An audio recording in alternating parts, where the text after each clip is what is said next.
experienced before and continue to post enormous her social and economic. Thank you so much for always being with us, and I know it's a busy day for you as well.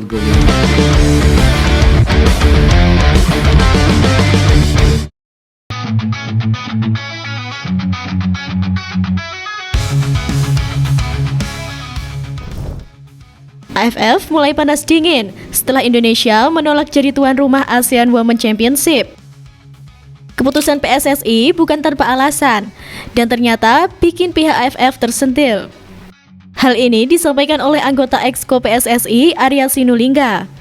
Ia mengatakan batalnya Indonesia jadi tuan rumah turnamen sepak bola tertinggi wanita di Asia Tenggara itu karena bentrok dengan gelaran lain, yakni Piala AFF U16 Putri 2025.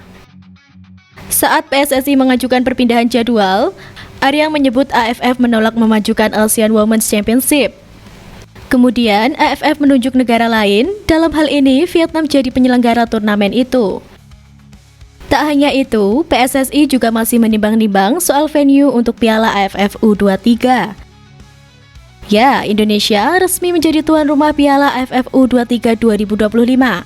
Kepastian itu diungkapkan anggota Komite Eksekutif PSSI Arya Sulingga. Turnamen 2 tahunan ini akan digelar pada 15 sampai 31 Juli 2025. Namun, belum ditentukan venue yang akan dipilih untuk penyelenggaraan turnamen tersebut.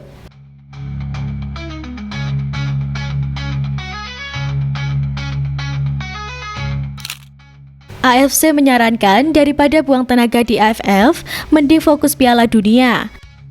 Bukan tanpa sebab, AFC melihat potensi sepak bola Indonesia sudah saatnya melangkah lebih jauh. Bukan lagi berkutat di zona Asia Tenggara, tapi bersaing di level Asia bahkan dunia. Lalu, apa sebenarnya perbedaan AFF dan AFC? Hal ini tak lepas dari penamaan yang serupa. Selain itu, Indonesia dan negara di sekitarnya sama-sama mengikuti federasi tersebut. Padahal terdapat perbedaan mendasar dari keduanya. Dalam wilayah geografis yang dinaungi oleh AFF adalah negara-negara di kawasan ASEAN. Dalam beberapa tahun terakhir, Australia juga ikut dalam AFF. Hal ini dikarenakan sepak bola Australia masuk ke zona Asia sejak 2006. Sedangkan secara regional, negeri kanguru dimasukkan ke AFF. Hanya saja, timnas senior Australia tak pernah masuk ajang Piala AFF. Pasalnya, timnas senior Australia dinilai sudah sangat maju dan bisa menghasilkan ketimpangan dengan negara-negara di ASEAN.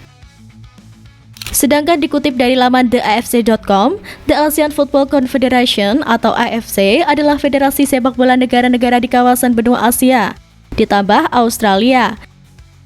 Singkatnya, AFF adalah bagian dari AFC. Perbedaan paling besar antara AFF dan AFC adalah juga pada level kompetisi.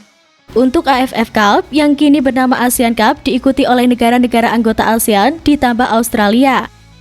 Sedangkan AFC Cup diikuti oleh negara-negara di seluruh benua Asia ditambah Australia. Selain itu, kompetisi di bawah naungan AFC mengikuti aturan FIFA yang biasa disebut dengan FIFA Matchday. Di level klub, AFC juga mengadakan kompetisi bernama Liga Champions AFC Elite dan AFC Champions League 2. Nah, sekarang sudah tahu kan apa yang membedakan antara keduanya?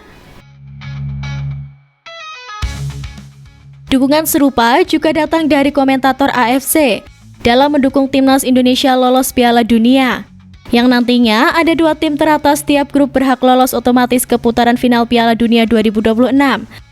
Sementara tim yang finish di posisi ketiga dan keempat lanjut ke putaran keempat. Di putaran keempat akan dibagi ke dalam 3 grup. Nantinya tiap juara grup lolos otomatis. Sementara masing-masing runner-up lanjut ke putaran kelima. Karena itu, timnas Indonesia masih memiliki peluang untuk merebut tiket ke putaran final Piala Dunia 2026 di putaran keempat atau kelima. Sosok komentator AFC, Regis Rosanray, yang biasa menyiarkan siaran langsung pertandingan di bawah AFC, ikut menyoroti kans Garuda. Saya pikir mereka bisa lolos ke Piala Dunia 2026. Alasannya karena timnas Indonesia saat ini memiliki skuad yang kuat. setelah dihuni banyak pemain naturalisasi Eropa, sehingga menurut komentator AFC itu, skuad Garuda berpotensi finish di posisi keempat grup C dan melaju ke putaran keempat untuk memperebutkan tiket ke Piala Dunia 2026. Buktinya, kata Rais, timnas Indonesia yang diperkuat CICS mampu menahan tim-tim raksasa Asia sekelas Arab Saudi, Australia hingga Bahrain. Rais menambahkan bahwa kemajuan permainan timnas Indonesia tak lepas dari peran Sinteyong selaku pelatih skuad Garuda saat itu. Dia menilai kehadiran arsitek asal Korea Selatan sebelum Patrick Kluivert itu mampu mendongkrak permainan hingga kualitas skuad Garuda dengan pengalaman yang dimilikinya sebagai pelatih maupun pemain. Masuknya Sinteyong sangat penting. Saya rasa ia menambah banyak pengalaman. Kita tahu tentang masanya bersama timnas Korea Selatan dan apa yang dapat ia lakukan di sana. Selain itu, dia menilai ex-pelatih timnas Korea Selatan tersebut sangat rajin mencetak pemain-pemain muda potensial menjadi andalan di skuad Garuda. Sebut saja seperti Witan Sulaiman, Marcelino Ferdinand, Rafael Strijk, hingga Justin Hubner merupakan deretan pemain muda yang jadi skuad utama Garuda. Sehingga menurut komentator AFC itu, timnas Indonesia berpotensi finish di posisi keempat grup C dan melaju ke putaran keempat untuk memperebutkan tiket ke Piala Dunia 2026.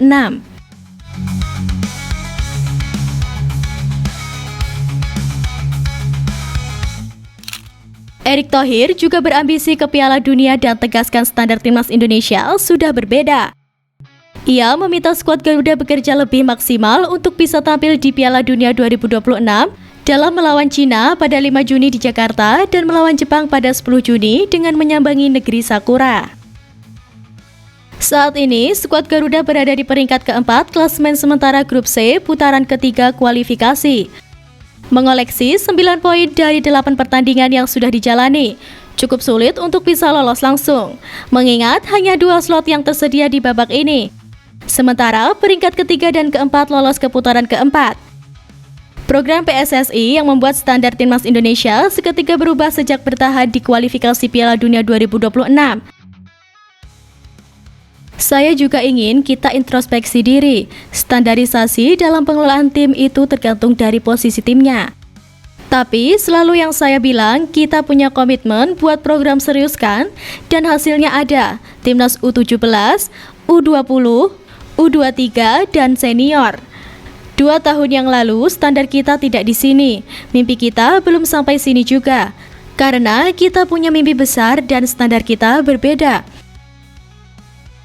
Perubahan yang muncul dinilai sebagai hasil dari langkah PSSI untuk terus menatap ke depan.